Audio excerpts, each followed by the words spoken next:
Hello and welcome to the Ice Guys. This is the show that takes you into the world of the National Hockey League. Every game, every day, from a betting perspective. With pro sports handicappers, Ian Cameron, Alex B. Smith, and various guests from the world of hockey and sports betting. And now, here's your host, Ian Cameron.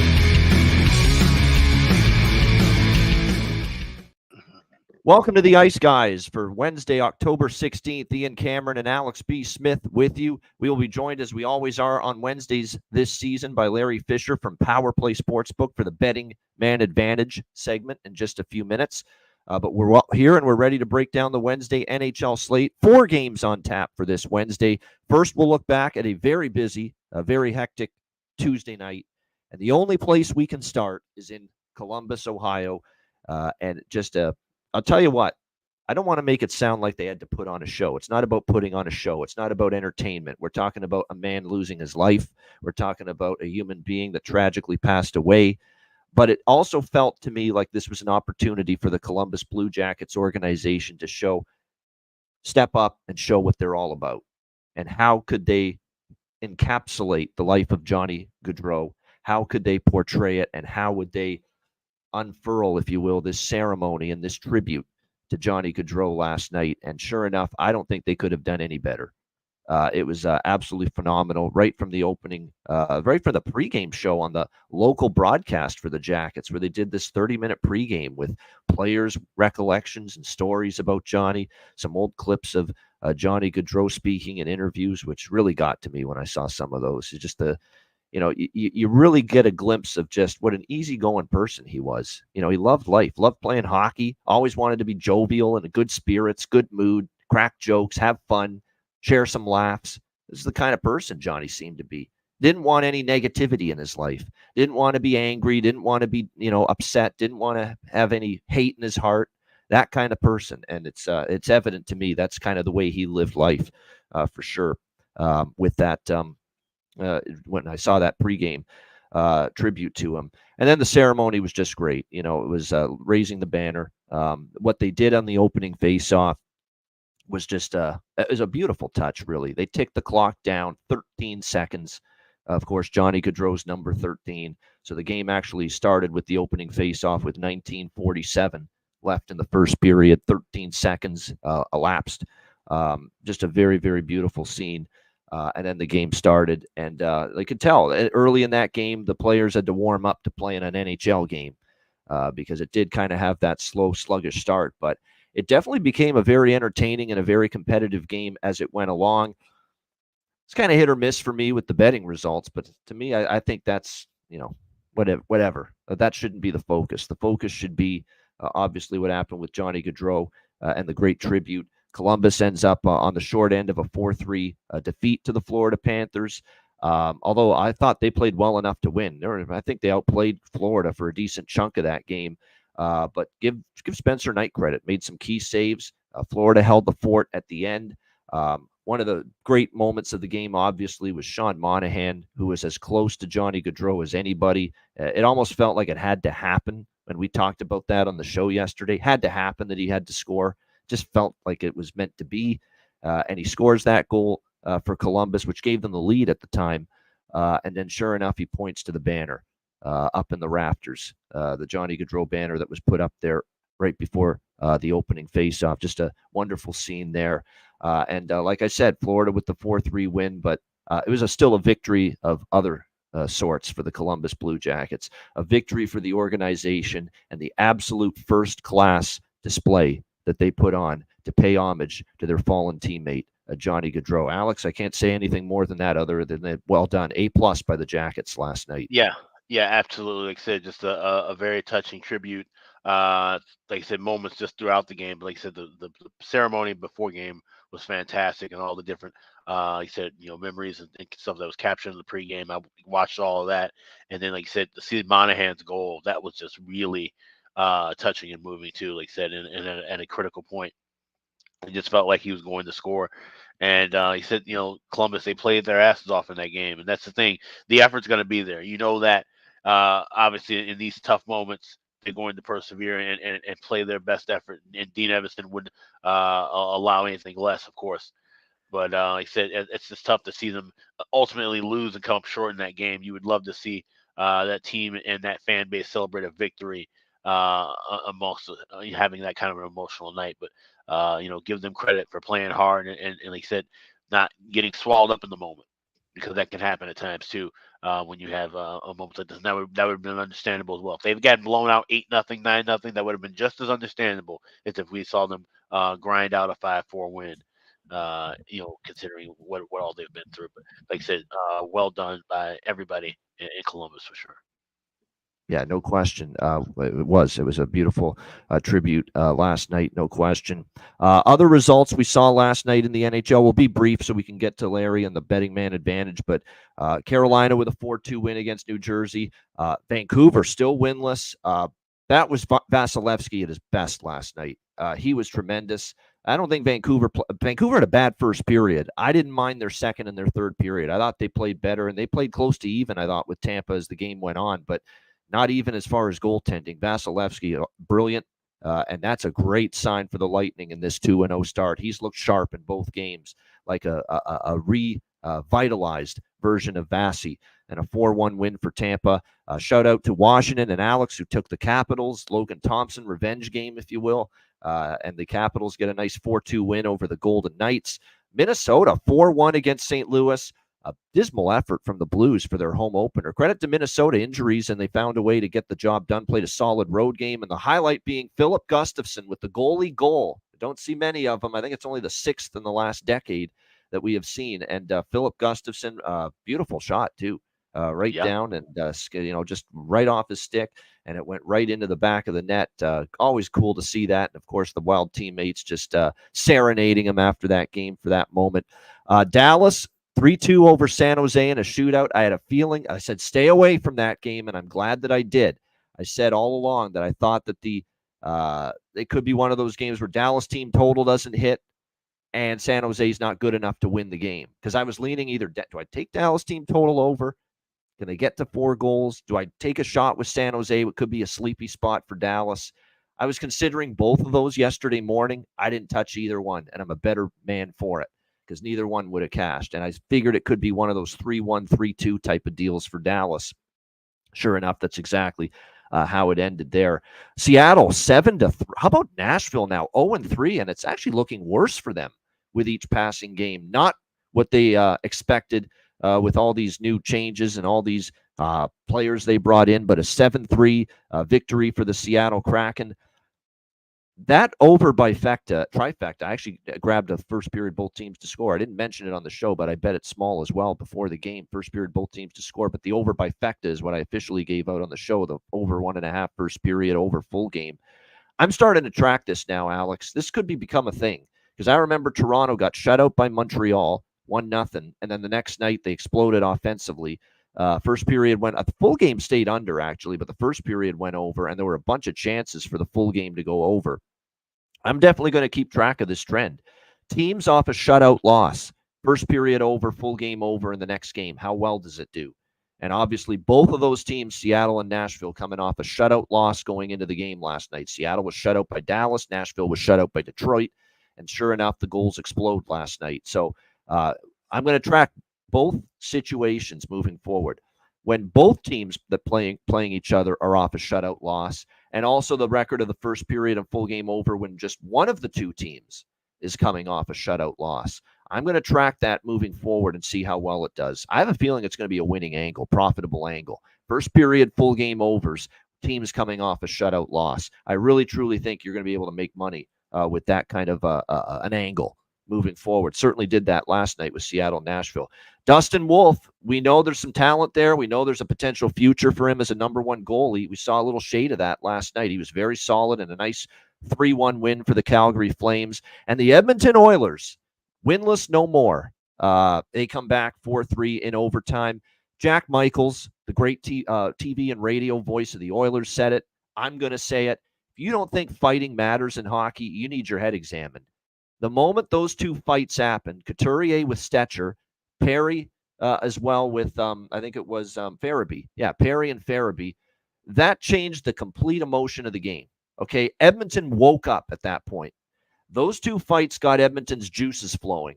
And from that point on, they looked like the Oilers of last year for the very first time. They didn't look like it against Calgary. They didn't look like it in the previous games. Winnipeg, when they got shut out, they didn't really look like the Edmonton team we saw a lot last year down the stretch until those two fights happened in the third period. And then all of a sudden, McDavid's skating and Draisaitl's making things happen. Evan Bouchard ties the game, and of course, they get the overtime winner. The emotion stirred among the Edmonton Oilers team from those two scraps changed the complexion of the game. And you can't convince me otherwise. And you can't convince me fighting doesn't matter or can't impact a hockey game. We saw that to me on full display last night. And Edmonton gets their first win of the season, beating the Philadelphia Flyers by a score of 4-3. Larry's waiting in the wings. We'll get to him in just a moment. But first, Alex, your thoughts on the rest of the Tuesday slate.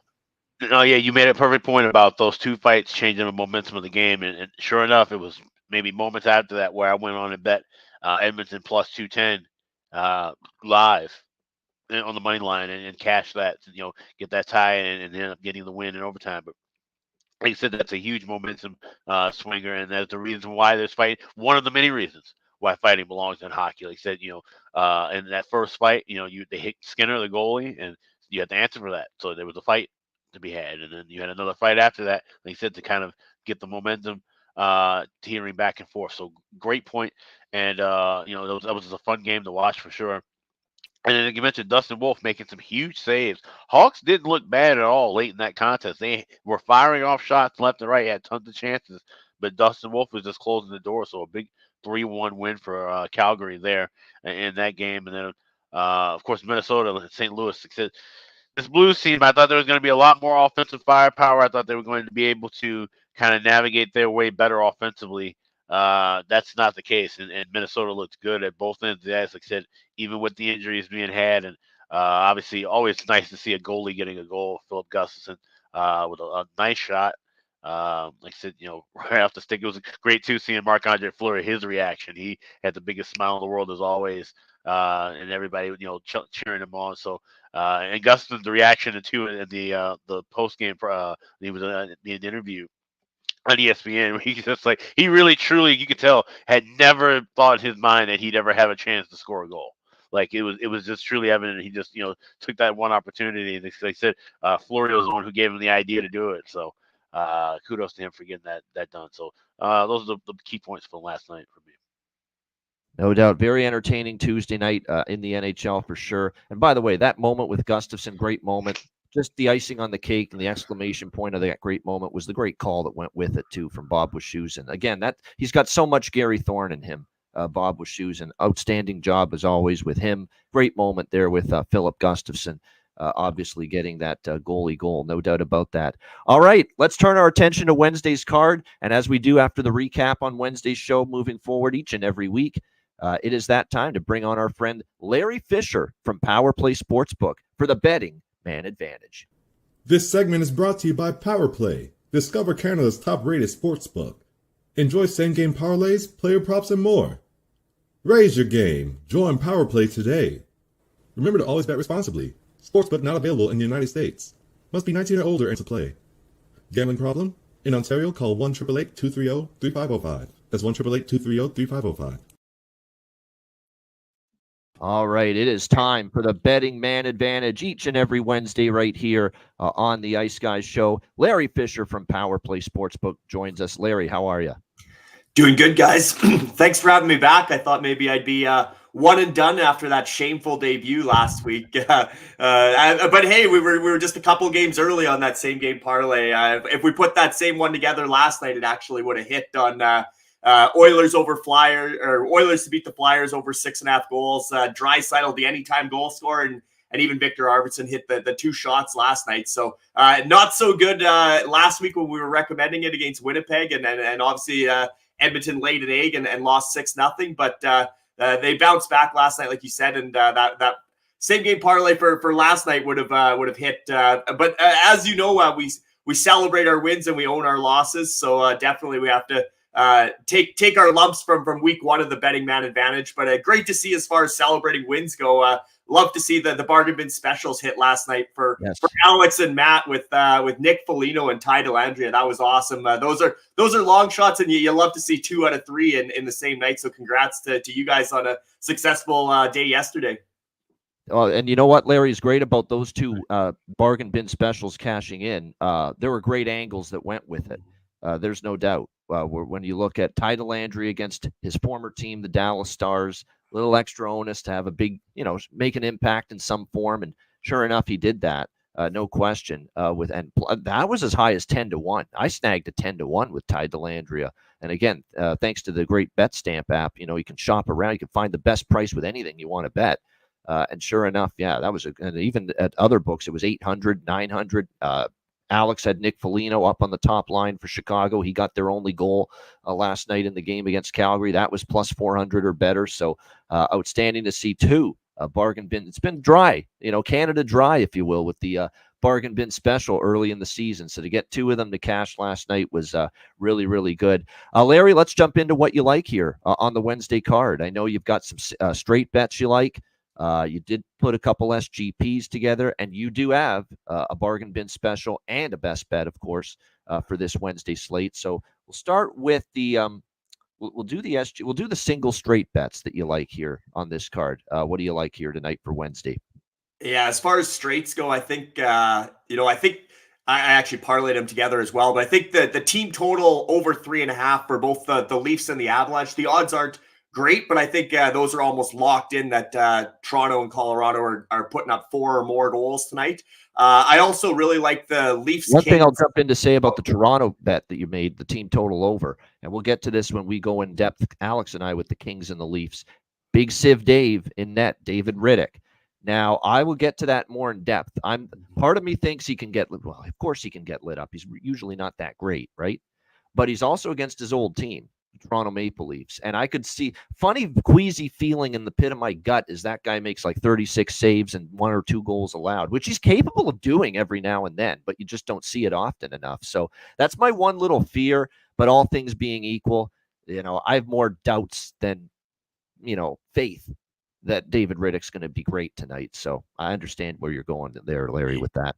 Yeah, it wouldn't be the first time the Leafs got goalied this season. Obviously, last week I scrambled for a best bet and actually took the Leafs puck line in Montreal, and obviously Samuel Montembeault put up a 37 save shutout and blanked him. So I'm back on the Leafs bandwagon this week. I also the big save Dave factor, like you said. I think this game, the first period will be very telling as to whether it's going to be a high scoring game or maybe big save Dave Rittich sort of shuts the door and it's not high scoring. But as far as single straight bets, I do like the Leafs Kings first period total over 2.5.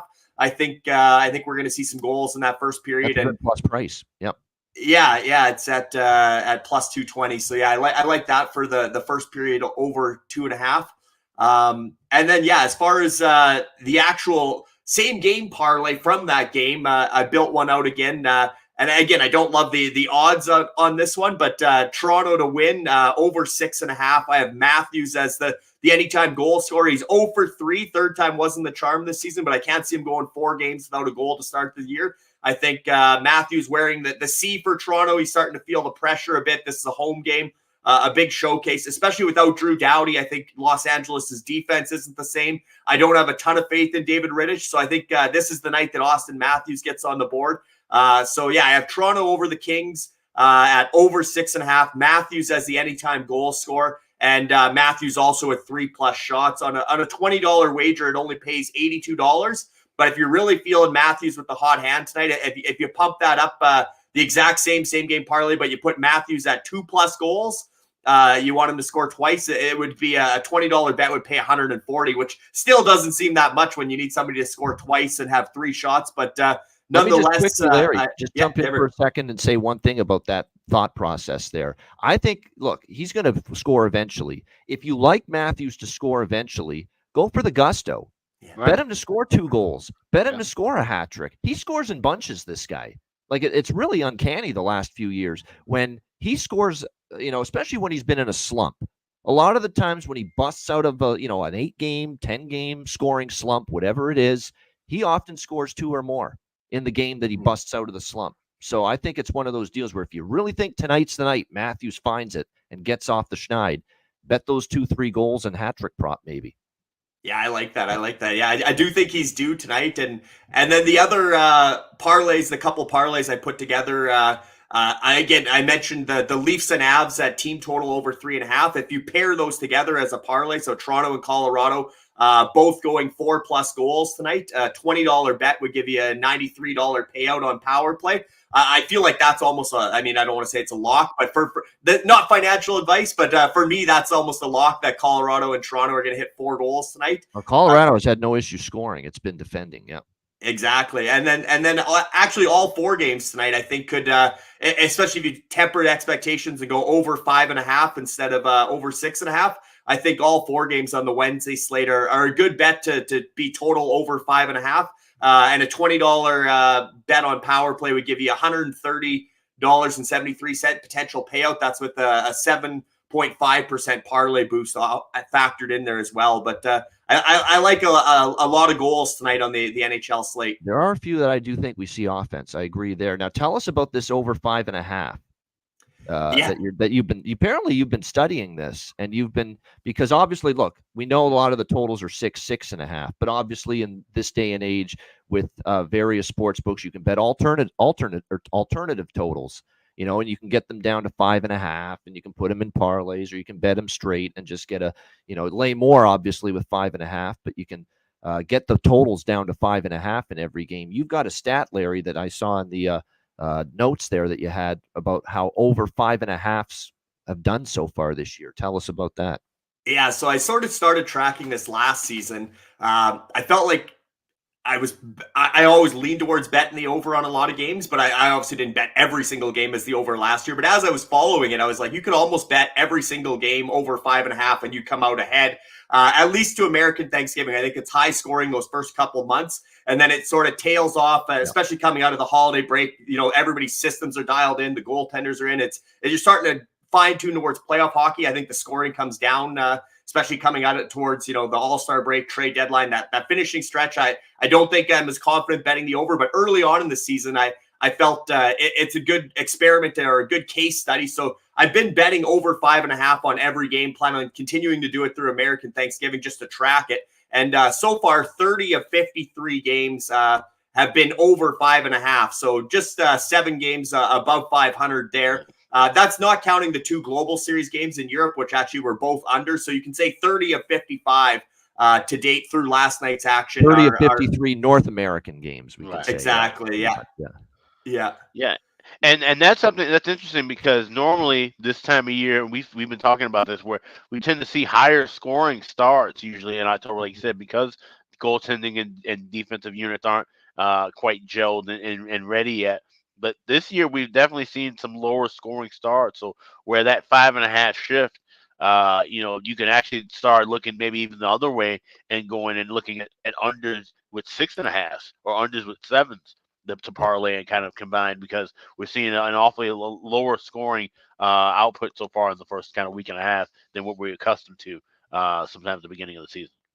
Yeah, for sure. Especially with a guy like Vasilevsky, like I said, looks like he's in Vezina form already in the first couple of games. So yeah, some of the goaltenders are shining early on as well, which, like I said, you'd expect it to be a little more high scoring. Lots of power plays early in the season too. Special teams are such a big factor that they tend to call the game quite a bit tighter in the early stages. Maybe guys aren't up to game speed yet, so there's a little bit more clutching and grabbing, getting some obstruction calls, and some of those power plays obviously we know are lethal. So I think you're still going to see a high scoring first couple months, and definitely I lean towards the over through American Thanksgiving. Yeah, that's a great timeline. I find it's around that same time too, late November, December, and then there's another period I think after the trade deadline where sometimes it actually gets a little lower scoring as well, and that's usually the periods every year where you do see maybe the goals drop off just a little bit. We're going to get to Larry's bargain bin special of the night and his best bet for this Wednesday card in just a moment, but apparently Larry's got an update about how people can get involved with a Power Play Sportsbook as far as getting involved. What's the update with that? Yeah, I know we talked last week about a potential promo code or something along those lines, but we are going to have an affiliate program with the Ice Guys, which is exciting. So everybody that comes from from the Ice Guys to the Power Play Sportsbook, it's going to be a win-win for everyone involved. We're going to make sure the players are well taken care of, as well as a bit of a kickback for the Ice Guys for all their support in this partnership with Power Play. So we're definitely excited to be one of the official books of the Ice Guys and partnering up for the betting man advantage, but just in general supporting the show and having such a good community here. I just read the comments as we're going, and it's awesome to see like the passion. And every time I read the comments, I'm nodding my head with a lot of what the community's saying. So we got a lot of smart, sharp bettors here in the Ice Guys community, and looking forward to welcoming them to Power Play as well. Yeah, absolutely. So we'll have that link set up and ready, and that'll be on the Patreon page, as well as also our link. We'll put it in the YouTube video description in every show, including today. Right, I'm going to put that link in the YouTube video description after we finish the show today. Absolutely. Yep.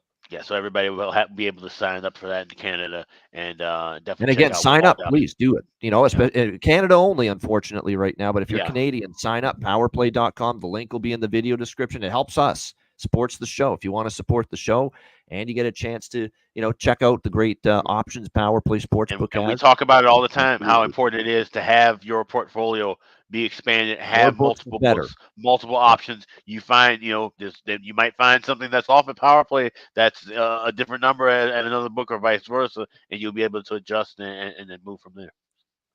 No doubt. All right, great stuff. All right, Larry. We have shit days on this show too. Don't feel too bad.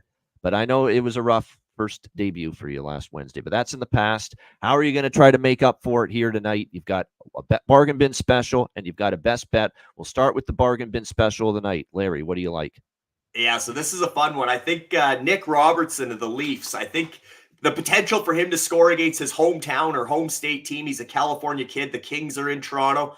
He had such a good preseason. He hasn't really been connecting in the first 3 games for Toronto, but I think he'll be ramped up to play the Kings. I think he's a good bet to break through, and maybe the Power Play bookies are agreeing with me on that, because they actually lowballed him. He's only at plus 245 on Power Play, but luckily Ian, using the Bet Stamp app, like he mentioned, a great site. We can get you plus 400 at Patano, plus 320. Exactly, yeah. With Nicky Robertson, yep. So he just makes the cut for our the bargain bin special has to be plus 300. So yeah, if you're shopping around, there's some value in Nick Robertson. I think tonight's a night that he could break through.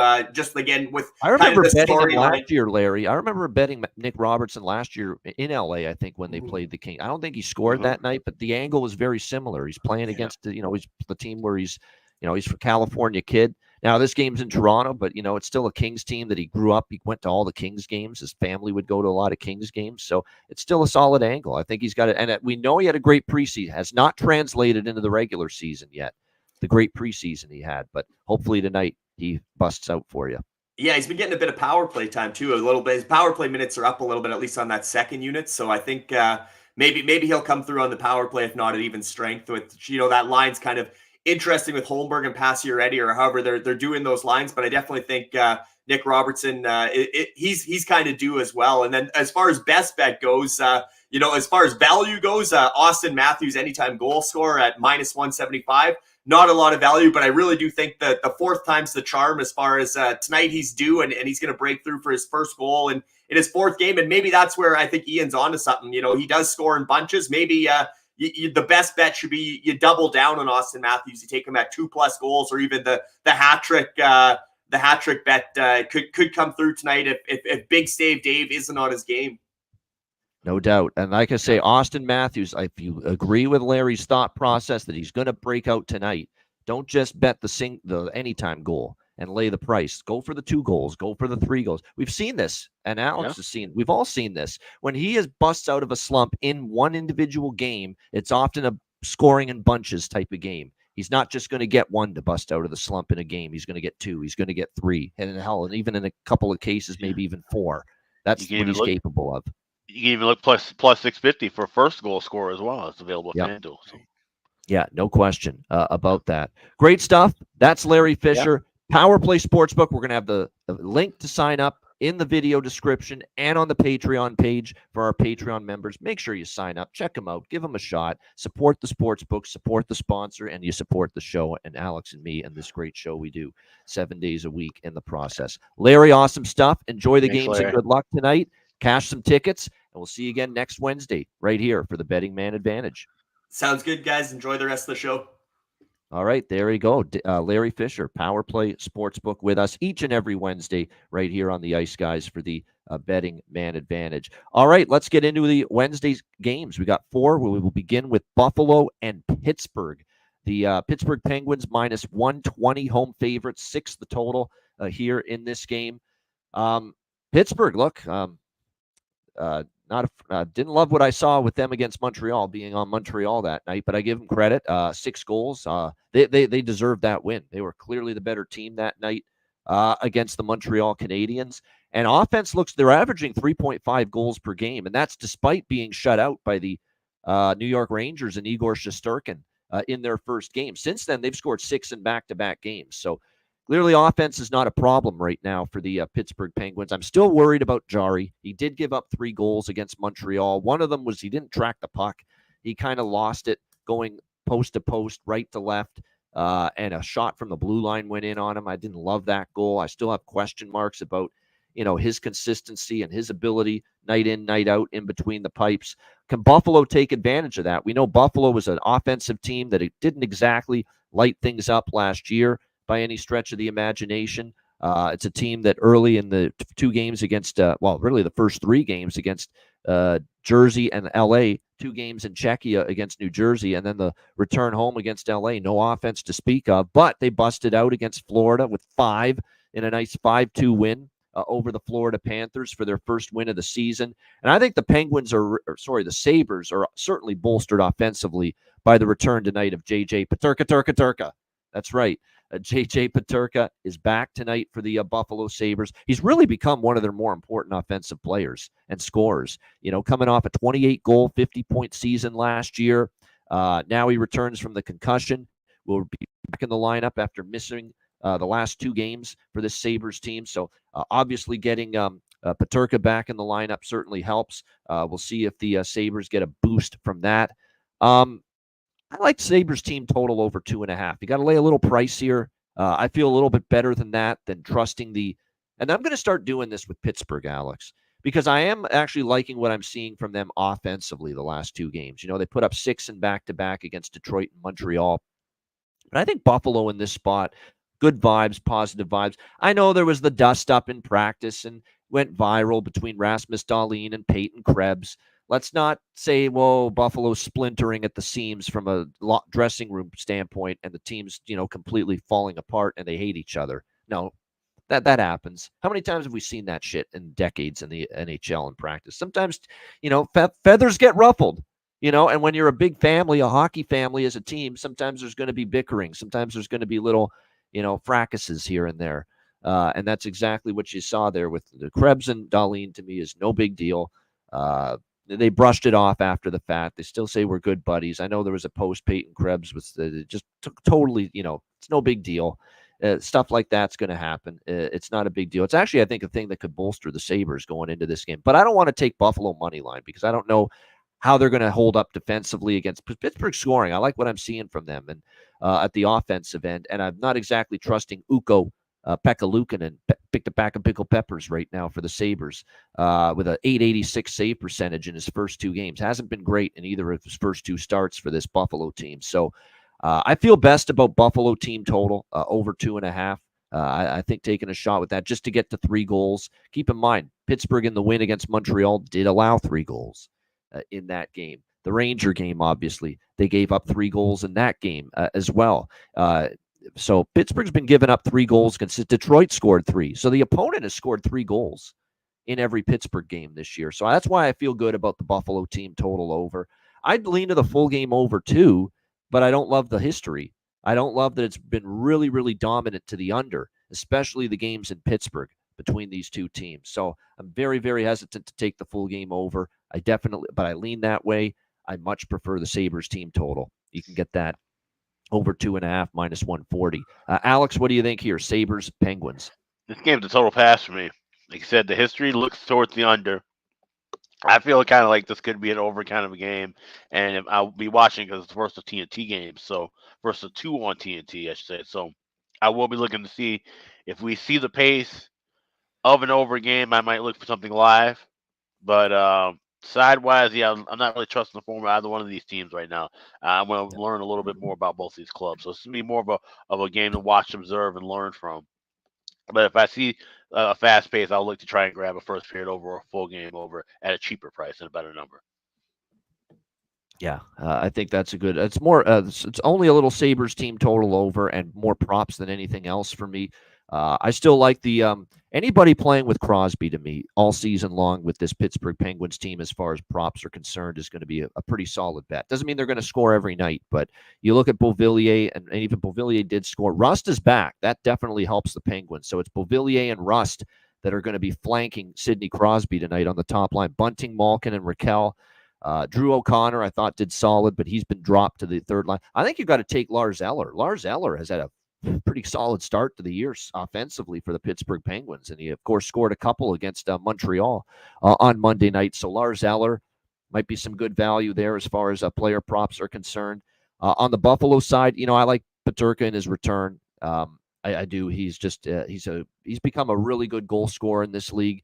I'm waiting for Tage Thompson and Quinn and Cousins, some of these guys. Ryan McLeod's had a very quiet start so far for the Buffalo Sabres, getting him from the Edmonton Oilers. We'll see if he can get rolling, but we'll see how it goes. But more than anything, I think J.J. Peterka is the one I'm going to target here for the Buffalo Sabres. But Jack Quinn, there is value. He is on the top 6. I don't mind that, but I think Peterka is the one I like the most here if I'm going to look at a Buffalo goal prop tonight. All right, next game, L.A.-Toronto. Kings and Leafs. We got the Toronto Maple Leafs minus 185 to minus 190 as home favorites here in this game. And the total sitting at 6.5 or 6, depending on which book you're looking at. So shop around. If you like over, get the 6. If you like under, get the 6.5. We just talked about with Larry with Power Play. The reason why we want you to sign up for Power Play Sportsbook, not just to support the show, but you want another book in your arsenal. You want as many outs and as many opportunities to be able to score, to be able to get the best number, the best line, the best price as possible. This game, I do lean to the under, actually, 6.5. And LA is not going to want anything close to what happened Monday versus Ottawa to transpire again. That game just got batshit crazy. Defense went out the window. There were a lot of mistakes, a lot of gaffes, breakdowns, odd man rushes, turnovers, the whole bit in that LA-Ottawa game. That they don't want to duplicate that. That's not the LA Kings' MO to win hockey games this year, is play an 8-7 track meet. And, of course, they were on the losing end of it against the Ottawa Senators. But the problem with this is the same thing I said about the last LA game. And I know it flew over, but the reason I didn't love the under is because of the goaltending situation. I didn't trust Anton Forsberg. And here tonight, I don't trust Big Siv Dave Riddick. Could he play well? Now, he is against one of his old teams. He was a Toronto Maple Leaf for half a season. Previously Calgary, other teams, Nashville. So he's going to want to play well, return to Toronto. I get that. And every once in a while, he pulls a rabbit out of the hat. And all of a sudden, whoa, where did that come from? 1 goal, 38 saves? He's done that once in a while, Riddick. He has, but he doesn't do it enough. And there's more bad than good, usually when it comes to Dave Riddick. But I think the team in front of him is certainly going to try, Alex, to make life easier for him, because they know they can't give up 8 goals. You can't play that kind of shinny pond hockey and expect to win games. LA's not going to be satisfied with that defensive effort against Ottawa on Monday afternoon. So you got to believe they're definitely going to be more focusing on tightening it up, shutting things down. And you look at this Toronto team, Alex, that's exactly where their focus has been most of the season so far. Craig Berube, all training camp, what do we hear from him? Defense and structure and compete level and backtracking, back-checking, both ends of the ice, 200-foot game. It's all the buzzwords he used to try to get this Toronto team to play with some structure, to be able to protect leads, which now they've been able to do 2 games in a row. The New Jersey game and, of course, the Pittsburgh game. When they got the lead, they shut it down. And they kept the lead. They didn't give it up. They didn't blow it for a change. That's positive for this Leafs team moving forward. Real signs of growth and maturity. And it's buying into this Craig Berube system that we're going to shut it down and we're going to be responsible. Put the puck in good areas, safe areas of the ice when we have a lead. We don't have to make the gamble. We don't have to make the high-risk play. We don't have to try that stretch pass when we're up a goal or 2. We don't have to do that anymore. We can play good, sound, structured, defense, and that's going to be our pathway to win hockey games this year. And that's the way it's been for Toronto. Toronto this season, from a total standpoint, I still think even after the 8-7 insanity against Ottawa, that we're going to see LA definitely be a under team moving forward. You know, I still think they're going to kind of be that way, like the game against Boston and the game against Buffalo was prior to that Ottawa game. Meanwhile, you look at the Leafs, 3 games this season, 3-0 to the under. And I'm not shocked. I said all along, this is not going to be your old Leafs where it's 6-5 and 5-4 every night. They are really going to be, I think, improved and focused on being good in their own end, and we're seeing that. Not only are they 3-0 to the under, they're actually, I believe, 2 of the 3 games, the first period went under the total as well. The only over between first period and full game for Toronto so far this year was that New Jersey game, where it went over the total in the first period, but it stayed under for the full game. So full game and first period overs, first period and full game unders combined this year for Toronto are 5-1 in the 3 games, first period and full game unders. Not your old Leafs, right?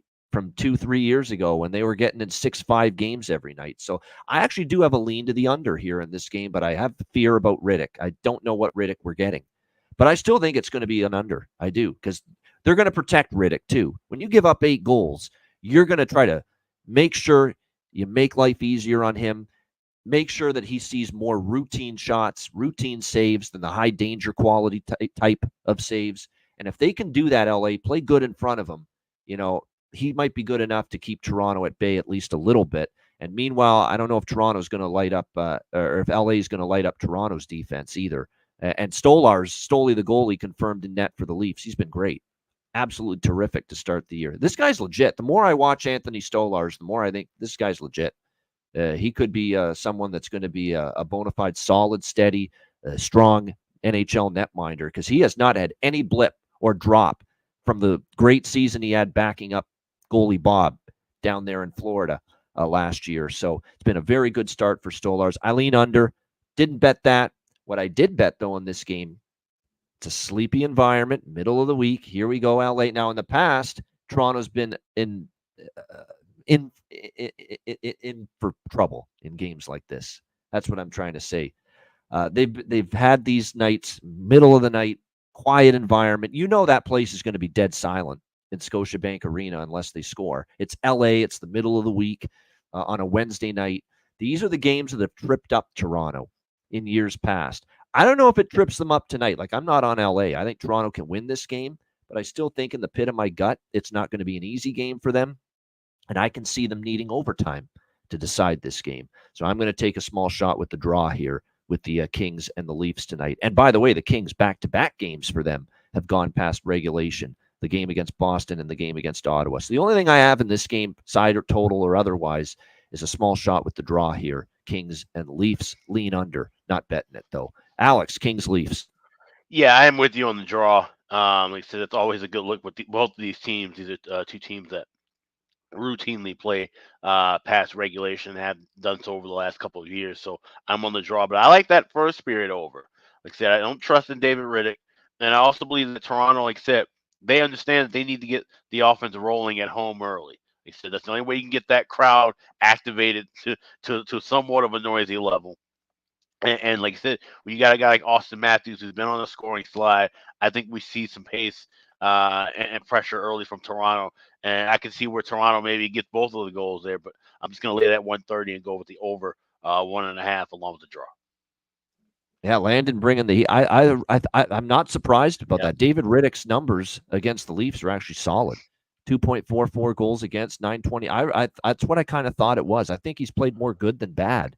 You know, that he's played against, whether it was with Calgary, whether it was with Nashville, you know, all the teams he's been with, he's actually shown up pretty decently against. He's made Toronto. saves, but he's lost 4 of the 7 meetings. And then when you look at Anthony Stolarz, he's actually 0-3-1 against the LA Kings, which that's significant because those are mostly games that he's played when he was a member of the Anaheim Ducks. Yeah, so that's a lot of Anaheim in that history. Yeah. Exactly. Yeah. Which is something to note, because Anaheim Anthony Stolarz was not and is not, in my opinion, Anthony Stolarz of Florida and Toronto. He's become a much Well, better goalie since then. no, here's the thing. He was fantastic in Anaheim. They were such a bad team. He was playing lights out. Oh, they didn't give him the run support, know, you're saying. they Yeah. just didn't give him. They just didn't give him the goals. So form wise, Anaheim Stars has actually been the best Stars. But obviously, yeah, better numbers in Florida with a winning team, and we'll see what he does now with Toronto, a much better team, but still having some issues at times.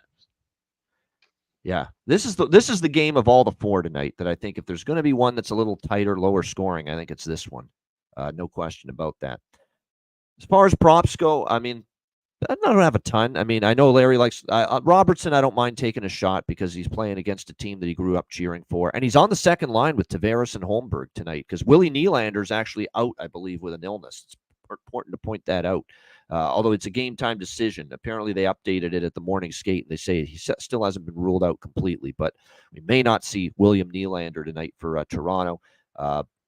For LA, though, I think as far as goal props, Matthew Nyes to me continues to have good value as long as he stays with Marner and Matthews on the top line. I would always consider looking at a goal prop for him. Laferriere with Kopitar and Kempe as far as goal props that might be worth a look. Even Warren Fogle, I think down on the third line. He had some good chances the other day against Ottawa, so some options there that I'd maybe consider for goal props in this one. All right, next up, we've got the Boston Bruins and the Colorado Avalanche. Colorado, -135 home favorites, 6.5 the total in this game.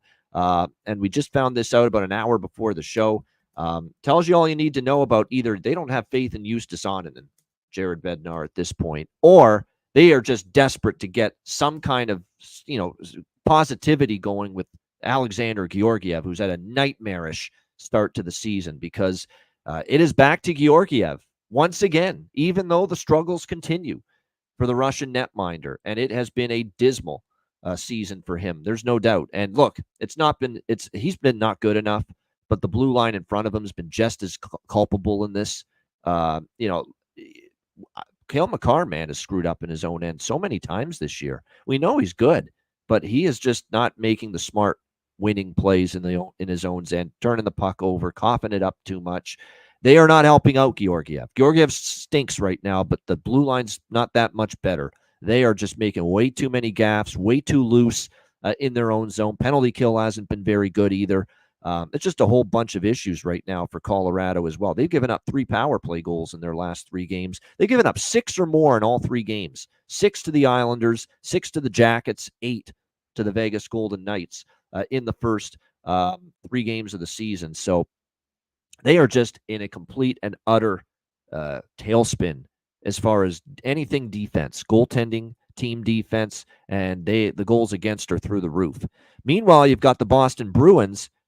Can't say I love their defensive game on a consistent night-to-night basis. They gave up 6 in their opener in Florida. They gave up 4 to the Montreal Canadiens in Swayman's first start. They did shut down LA. It was a nice, tidy, clean 2-1 win. But then Monday against Florida, they lose that game by a score of 4-3. And Swayman's he's working his way back. You can tell this is not vintage sharp on top of his game. Jeremy Swayman yet. His goals against is almost 3. His save percentage really isn't that great so far this year. I assume it's going to be Swayman tonight in net for the Boston Bruins. But again, he's a guy that's, I think, trying to find his footing. This is a guy that didn't have any training camp. This is a guy that didn't play any preseason games. And so he's not going to be, on top of his game right away by any stretch of the imagination. And we're kind of seeing that right now for this Boston team. And even their defense. Look, defense this year, it's always been the calling card of this Bruins team, but they have had their games where they've looked off. The Florida first game was not good at all. Even the Montreal game, there were some gaffes that led to some of those Canadiens' goals. Monday, they give up 4 once again. So this collective blue line has also not really done the job consistently either. Last year, these teams, of course, played each other twice. First period overcashed, full game overcashed in both of those games. So where do you think I'm going in this game? Yep. This is your over trifecta of the night. Both teams to score first period, over 1.5 first period, over 6.5. If it ain't broke, don't fix it. Over bifectas, over trifectas are just coming through in spades, night in, night out with Colorado so far this season. We've been cashing with them. We ain't stopping until things change. Alex, what do you think here? Bruins, Avs. I have to quickly correct you. Alexander Georgiev is Bulgarian, not Russian. He is the first. I was going to say, I always screw that up. I always call him Russian. I do. He's Bulgarian. You're 100% right. The name sounds Russian, but he is Bulgarian. So give him props. He's the first native of Bulgaria to make it to the NHL, and he might be the one of one for a while based on how he's been playing lately. But it's not his fault. We've been saying this ad nauseum.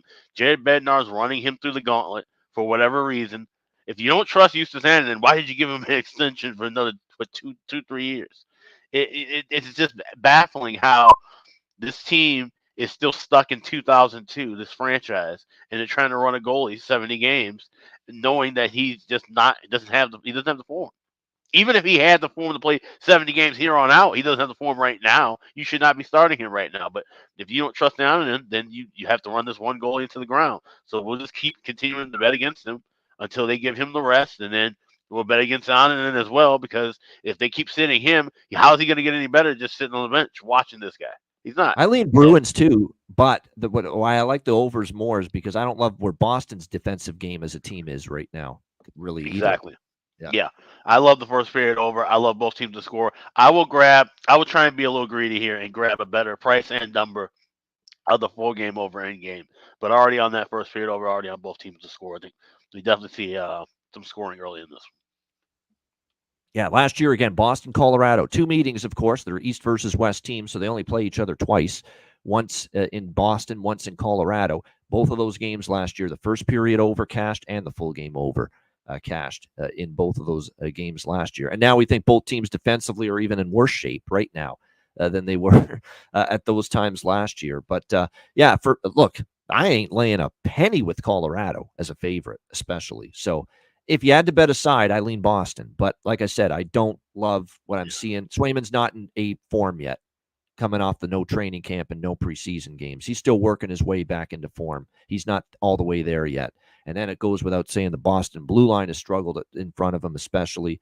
And the one thing about Colorado is they still have offense. They can score. I wouldn't shock me to see Colorado light it up tonight, but no way we're trusting Colorado on D or Georgiev right now until things change.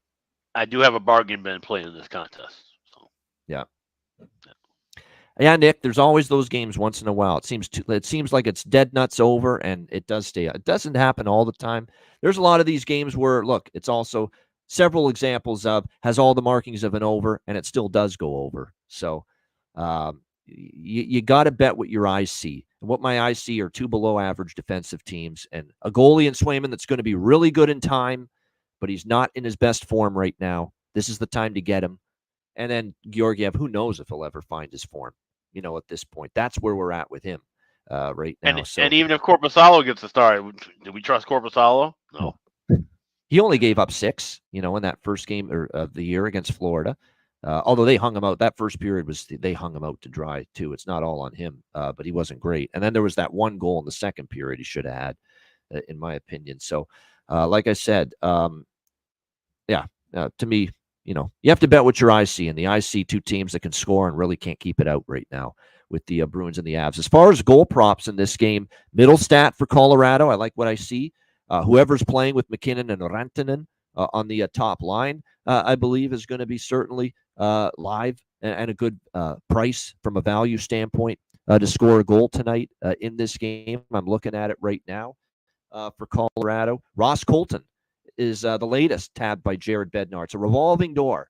And you're seeing right now, Alex, crystal clear why this team misses Arturi Lehkonen and why this team misses Big Val Nichushkin with his stupidity. Because, you look at Big Val is the automatic to be on that top line. And even if he's not there, Lehkonen's a nice plan B to play on that top line with McKinnon and Rantanen. You have neither of those guys right now, and he's scrambling right now. Musical chairs. It's like Rolodex with that left wing top line spot. Is it Colton? Is it Wood? Is it Kovalenko? He's going from one spot to the next, and he's going to give Ross Colton the shot there tonight. I actually don't mind that. Ross Colton plays hard. He gets in on the forecheck. Maybe he can find some chemistry with Nate and with Mikko on that top line, but there's definitely value on Ross Colton now up on that top line tonight. Yeah, I agree with that. Yeah, Kovalenko got sent down. Rich, good call on that. I don't even see him on the. Yeah, he must have, because I don't even see him on the the line combos anymore. So, and plus there's Drouin as well. You got 3 surefire options to be on that top line, flanking McKinnon and Rantanen, Nichushkin, Lehkonen, and Drouin, and none of them are available right now for the Avs. So that's why, he's scrambling right now, Jared Bednar, to find an option. And now it hurts your depth at this point in time. So keep that in mind. But, Miles Wood, Parker Kelly, Logan O'Connor, Ivan, Yoel Kiviranta. The options are thin in the bottom 6 right now for the Colorado Avalanche. So you're going to have to hope like hell Rantanen and McKinnon can carry this team a little bit. I'll throw one more, too. Callum Ritchie. Callum Ritchie scored his first NHL goal on Monday, and he's on the second line. So I would say Colton and Ritchie for Colorado would be my favorite 2 props on their side. For Boston, Pavel Zacha is always worth a look. Yeah, Pasternak's going to get going eventually. Is tonight maybe going to be the night? I'm seeing that Trent Frederic's up on the second line, so he's getting bumped up a little bit. Matt Patra is being inserted, it looks like, into the team the last couple games. He got an assist against L.A., played against Florida. He's going to center the third line for the Bruins. We'll see if he can maybe chip something in because I think there's some value there. So those are some of the Bruins props I'd maybe look at here in this game as well. All right. Final game for this Wednesday slate, Utah Hockey Club taking on the Anaheim Ducks.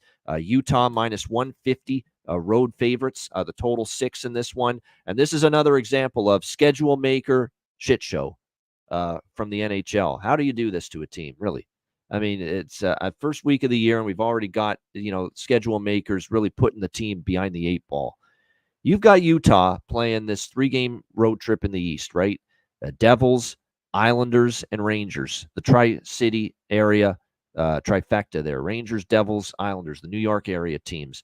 Monday afternoon against New Jersey, and you got them now flying all the way coast to coast and playing just 48 hours later, a little more than that, against Anaheim, I think, before you finally return them home. It's just a very, very tricky spot. And I love Utah, you know that, but I ain't laying minus 150 with them in this spot, given what the schedule has lined out up for them. And keep in mind, after this, it looks like they are going to, they're going to return home after this the game, face the team that they just played, but this time they'll get them in their building. Actually, no, it's Boston coming up with the Utah Hockey Club, October 19th. So that's going to be on Saturday. So they return home after this for a 3-game homestand. This is just one of those spots where it's a long road trip. They looked a little weary on Monday. They didn't look like they had that energy. It looked like the Ranger game, which was a barn burner, up and down, 6-5 win over the Rangers. That kind of looked like it zapped a lot of energy from them Monday afternoon against New Jersey. They just didn't have that crispness. Passes weren't clicking. Finish wasn't there. Credit to Jake Allen. He was a big part of it. His goaltending in that game for the New Jersey Devils was really, really good. But at the same point in time, you could just see Utah was not all that sharp, not on top of their game like we've seen from them, certainly in the past. Meanwhile, you got this Anaheim team that they're a mystery to me. They beat San Jose 2-0. I don't think it's a big deal because, the Sharks are the Sharks. I thought they were solidly competitive against the Vegas Golden Knights, 3-1, but they did get shut down in that game. We'll see how they fare bouncing back here at home against Utah. And again, you're talking about now an Anaheim team. They have not played since Sunday. All they got to do is travel back from Vegas to Anaheim and sit there for 2 days and get ready for this home game. And meanwhile, you got Utah having to fly coast to coast from a Monday afternoon to a Wednesday evening turnaround. I could only look at Anaheim here. I think Utah's the better team. I don't love betting Utah off a shutout loss. We talked about that angle, the shutout loss angle. I don't love fading teams coming off a shutout loss, especially capable teams like the Utah Hockey Club. But I'm not laying minus 150. I'm going to go with that angle. We've got one team here coming off a shutout loss. Anaheim not coming off a shutout loss, but damn close. 1 goal scored against Vegas. This angle, I think, is going to be something to go with, something that's got real legs to it, real traction to it. Betting first period, full game overs in games where you got teams that got shut down in the previous game offensively. I really think there's something to this. We saw it with Seattle, Nashville. We're seeing it maybe tonight with Utah, Anaheim. Utah got shut out, blanked by New Jersey. Anaheim only got 1 goal against Vegas. Both teams, what are their focus going to be? We got to get the offense going. We can't score. We can't win when we get shut out. If you're Utah, we can't win if we only score one goal. If we're Anaheim coming off the Vegas game, so I like first period over, full game over by Fecta here with Utah and with Anaheim. My one fear is, gosh, I think the world of Dostal, and I worry that guy's going to be the thorn in our backside here with maybe the first period and the full game overs, because he's a really good goalie. He's only getting better. He was terrific in the San Jose game, obviously, in that one, and it wouldn't shock me to see him play well again tonight. He is confirmed in net. It should be Ingram for Utah, but not confirmed, but you would expect it would be Ingram. The only reason Vejmelka got the start Monday against New Jersey is because it was, I think, the end of the road trip, the end of the eastern part of the trip, and they wanted to give Ingram a little bit of a rest. So lean Anaheim, but I'm going to, just based on the spot and the price, but I like the first period full game over by Fecta here. My only concern is Dostal. That guy's really good, and I hope he's maybe a little off his game for a change tonight. But either way, that angle makes sense. Two teams that got shut down and or shut out in their last game, focusing in on getting their offense going tonight. It worked out perfectly with Seattle-Nashville last night, this theory, this angle. Hopefully it does tonight as well. Alex, what do you think here? Utah, Anaheim. Yeah, I back that angle too. I like it a smaller first period over, but I don't like the full game over, like you said, with Lucas Dostal in net. And I think this is an incredible price to be getting with him in net, and considering the travel situation for Utah, I like Anaheim here. I grabbed them at plus 115 last night, and I was expecting that was the number that would be there because of Dostal. But now at plus 130, I really like this spot a lot here for Anaheim. So I'm going heavier on the money line price with Anaheim than I am that first period over. But I did grab a little bit of piece of that over 1.5 minus 128 available at FanDuel. Gosh, I'm all right. I'm in with Anaheim plus 136 at Bet Online. It's even higher than some of the other books. At that price, I've got to snag a piece of it. It's just a really, really tough situation for Utah. You know, with the 3 games in the East and now coming all the way back to the West Coast. And they're good, but, and I like it. I like Utah as much as anybody. How many people have been singing praises as much as yours truly, Ian Cameron, about Utah Hockey Club and how much he thinks they can contend for the playoffs and maybe even get into the playoffs? The fact remains, this is a horrible spot for anybody. And I don't know if they should be this kind of a favorite in a spot like this. And while I like them and they're improved, now they're in a different stratosphere from a pricing standpoint. Minus 150 road favorite. When's the last time we've seen Utah minus 150 road favorite? Right? When they were even in Arizona last year. Was there any instance when they were minus 150 road favorite? Probably not often. Nope. Probably count on one hand, maybe even one finger, how many times they were a minus 150 road favorite last year. So, yeah, there's definitely reasons to like Anaheim in this spot and at this price. As far as goal props are concerned, Gunther, Keller, I think Cooley's going to be bound to a pot one maybe eventually. Doan as well, potentially for Utah. And then for Anaheim, Gauthier is coming close. I think it's going to maybe hit for him very soon. There's great value. Zegras hasn't really clicked yet this year, but you're getting now better prices with him. He's not going to stay off the score sheet forever for the Anaheim Ducks. So, there is definitely some value there with Zegras as his, a little early season swoon, but nothing to panic about by any stretch of the imagination. Robbie Fabry playing with McTavish and Zegras, there's some value. And Frank Vetrano, Frank the Tank, down on the third line. He's been always one of the better, more consistent scorers that, Anaheim's had since he's been a member of the Anaheim Ducks. So, like I said, for me, I would not want Anaheim first period, Jeff. Great question. These teams, when they're this travel situation, sometimes they do have their legs in the first. Like I could see Utah having their legs in the first period. And then second and third period, as the game goes on and the miles creep up, the games and the minutes on ice creep up, second, third period tonight, that's maybe when they lose their legs a little bit, hit a bit of a physical wall. I could see that. That's typically my experience watching and betting this sport for decades now. Same with Alex, where the travel teams, whether it's back-to-back, long travel, first period, the legs are there.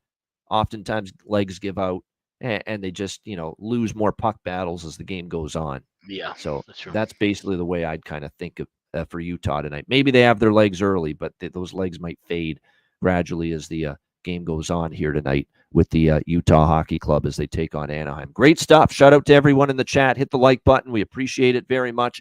Patreon.com/IceGuys. Make sure you sign up. My first set of power ratings for the season will be posted later today on the page. So check that out. Patreon.com. We got 1 week of data now. We've moved some teams up.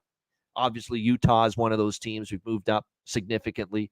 Find out where I put them in my current first set of power ratings later today. Patreon.com/IceGuys. Just $10 per month. Goalie charts, totals charts, my power ratings, the daily betting card, sides, totals, player props, the bargain bin specials, and the best bets posted each and every day. Patreon.com on the page. Patreon.com/IceGuys. Exclusive live betcasts. Still our season preview videos. I know the season started, but if you want to go back and check them out, we had great guests for the season preview videos, for the team previews. Check those out. Player suite interviews from over the summer as well. Make sure you check all those out. Patreon.com/IceGuys, $10 per month. And also as the season goes on, we will have exclusive live betcasts for Patreon members only as well. So sign up, just $10 per month. You support the show by doing so. Patreon.com/IceGuys. Yeah, Ian will have his power rankings up. I will have my goalie charts updated later tonight as well over there at Patreon. But also check out the Ice Guys store over at iceguys.myspreadshop.com. Got a coupon code coming up pretty soon, so check that out. Get some things maybe in your cart now and wait for that code to pop up coming up this weekend. We got everything in stock, everything except the coffee mugs. Coffee mug is the only thing that right now is out of stock. But everything else, clothing wise, is all in. So grab it now. iceguys.myspreadshop.com. All right, great stuff. Make sure you check out the Ice Guys store. A lot of great merch. Brewski. Brewski's one of our favorites, but I'm trying to understand. Mason Lowry on the top line. He's a defenseman. Brewski. He's a you'd mean top pair on the blue line, I think is what you mean probably with that. He's a defenseman. Yeah, I mean, I as you know, I veer more toward forwards with the props. But he's going to get minutes on the top pair tonight for the Boston Bruins. That's always worth a shot, or it's something to consider for sure. Let me just see what that means for him on the power play. Is he going to get power play? I don't see him on any of the power play units though. So while he might be moving up to the top pair, I don't know if Jim Montgomery is going to put him up on the power play. Doesn't look like it. So keep that in mind. But interesting point. All right, good stuff. Hit the like button. Make sure you do that if you haven't done so already, watching on YouTube. And we appreciate everyone watching on all the platforms too, Facebook and as well, YouTube and Twitter X as well. And by the way, Twitter X Premium is what you need apparently to stream. So that's why on the Ice Guys YouTube, I have premium on my personal Twitter X. So what we do is we retweet the live Twitter X video broadcast of the show on the Ice Guys feed. I'll just repost what I've got for mine. So that's what we'll do probably moving forward, so that the people that go to the Ice Guys Twitter X account can watch the show on Twitter X as well throughout the course of the season. And yes, Betcast next Tuesday. Yes, Tuesday, October 22nd. Frozen Frenzy, 6 p.m. Eastern, 5 p.m. Central, the start of that Betcast next Tuesday. We can't wait. We're going to go all night too, through the entire night, right to the end of the last game. So we're going to make a marathon first Betcast of the season out of it. We'll have our intermissions too and our little breaks. We got to have dinner breaks and all that, Alex and I. But it will be on most of the night, and I can't wait. That's going to be a fun Betcast. We're going to let her rip that night as far as whooping it up a little bit, because we're probably planning it right now based on the way the NHL schedule goes surrounding next Tuesday. We might be without a show Monday and Wednesday next week, and that's going to give us the chance to really have a lot of fun with that Betcast Tuesday night. Yeah, we'll keep everyone posted. There'll be some schedule changes that'll come up leading into next week, of course. But yeah, looking forward to that. They're always a lot of fun. And like you said, we've been talking about this idea for years, and the NHL finally put it together last year. It was a blast, and that's how we kicked off the Betcast season last year. So we're doing it again this one. Yeah, can't wait. Frozen Frenzy, the first Ice Guys live Betcast of the season. Free for all. This one is not a Patreon exclusive. It's free for all next Tuesday, October 22nd, starting at 6 p.m. Eastern. All right, Bargain Bin Special of the night and Best Bets coming up right after we hear from our great Ice Guys sponsors.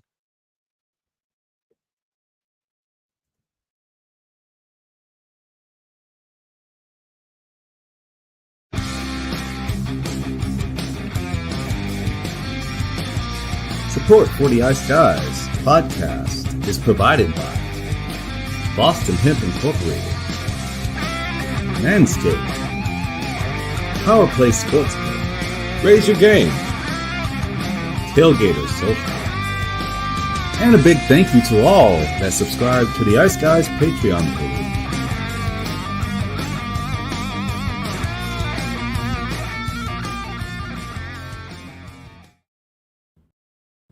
Everyone loves a perfect pair. Bacon and eggs. Thunder and lightning. Mario and Luigi. A hot dog with fries. Ian and Alex B. That's right. Everyone loves a perfect pair. So why not pair up your game nights with Boston Hemp? From exotic flower to concentrates and edible products. You'd be hard-pressed to find a better pairing than Boston Hemp and hockey. Check them out today at bostonhempinc.com. That's bostonhempinc.com. Boston Hemp Incorporated, the official smoke sponsor of the Ice Guys. Void where prohibited by law. Not available outside of the United States. Must be 21 or over to obtain products. Check your local regulations to see if Boston Hemp is available in your area. All right. Thanks, as always, to all our Ice Guys show sponsors. We really appreciate them all. Manscaped, Tailgate Social, Power Play Sportsbook, and, of course, Boston Hemp Inc. 20% off using the promo code Ice Guys at bostonhempinc.com. All right. Bargain bin special of the night. And, ooh-wee, was it nice to see two bargain bin specials cash in last night. Matt Robinson with Ty Dellandrea, upwards of 10-1 for San Jose. Nick Foligno, captain of the Chicago Blackhawks, plus 400 or better with his goal prop. See if we can keep the momentum going with the bargain bin special tonight. Alex, what do you like in the bargain bin? Yeah, let's head out to Denver. We got the game at Boston taking on Colorado, and looking at another centerman to hopefully get the job done in the bargain bin. Charlie Coyle, plus 460 is available at FanDuel. Anytime goal scorer for the Boston Bruins tonight. I think some guys are going to be able to get some goals. That's Georgiev, who is just absolutely worked down to the bone. I think plus 60 is a good price. So Charlie Coyle, anytime goal scorer for the Boston Bruins. That's my bargain bin special for this Wednesday. All right, there you go. Charlie Coyle for the Boston Bruins, plus 465 for Alex with his bargain bin special of the night. For my bargain bin special of the night, I'm going to cut my teeth on something a little different. Cutter Gauthier for the Anaheim Ducks.